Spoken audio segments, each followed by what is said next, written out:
So since the release of the game, I've been playing Wuthering Waves with some breaks in between, and I can confidently say that it's my favorite gacha game right now by a solid margin. I absolutely adore the combat system, having full cleared the endgame modes multiple times, and the game's visuals and characters are just so breathtakingly beautiful. However, while I love almost all of the characters Kuro has released, the lack of male characters certainly dampens the experience for many, and may be a bigger problem than you think. Let's go back to the game's beginning, patch 1.0. The gender ratio of the release patch was 7 male characters to 11 female characters. Quite generous, right? It was pretty clear that the game seemed catered towards both men and women lovers by the gender split and the story. However, fast forward an entire year, and there have been 19 female characters released and announced, and only 3 male characters, one of which being free. As a result, male character lovers such as myself couldn't help but feel a bit baited by this. Kuro Games had set a precedent, targeting their game towards a demographic, only to abandon half that demographic with no warning. Worst of all, it was done silently. We watched them release character after character with no men in sight, leaving even the most patient of us frustrated. I've known and seen many people, especially women, but also just straight guys who like playing as men, who turned away from the game because of this. And well, how can we blame them? They went in expecting one thing and got another. For more context, let's consider Zenless Zone Zero, another game known for its predominantly female cast, which released around the same time as Wuthering Waves. The first version of 1.0 consisted of 13 girls and 4 guys, and 3 of them aren't even human.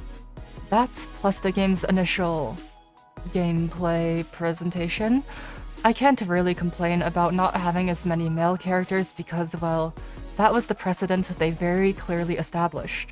Yet even ZZZ has introduced more male characters since 1.0, with 5 new guys to 14 girls, making Wuwa's lack of new male characters even more confusing and frustrating.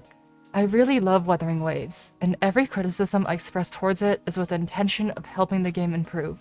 And I genuinely believe this situation is hurting Wuwa's player base and its potential growth. Now, to address some arguments from the other side, many will bring up the idea that female characters sell less than male characters to justify the lack of the latter. Honestly, this argument is one that frustrates me a lot. That's like saying since vanilla ice cream sells more than chocolate ice cream stands should only sell vanilla. Since purple-haired women sell more than brunettes, should we only sell purple-haired women?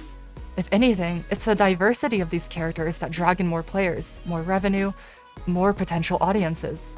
Now, some people will bring up the fact that games like Love and Deep Space or Nikke have exclusively characters of one gender, but these games have very targeted content and are niched down purposely, as seen through their gameplay or story.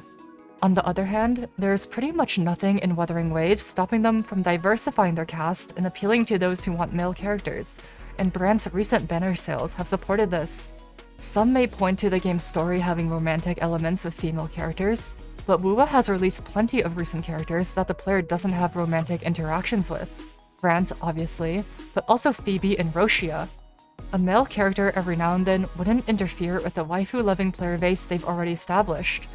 Just look at games like Honkai Star Rail, a game that is far more successful than Wuthering Waves, likely in part due to its greater outreach.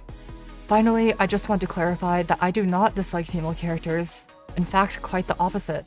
I absolutely fawn over characters like Kentarella and Yinlin. Kuro really doesn't miss when it comes to making beautiful women. What's frustrating is that they've shown that they can also do this with men. They just refuse to do it. Anyways, I want to give a genuine thank you for watching.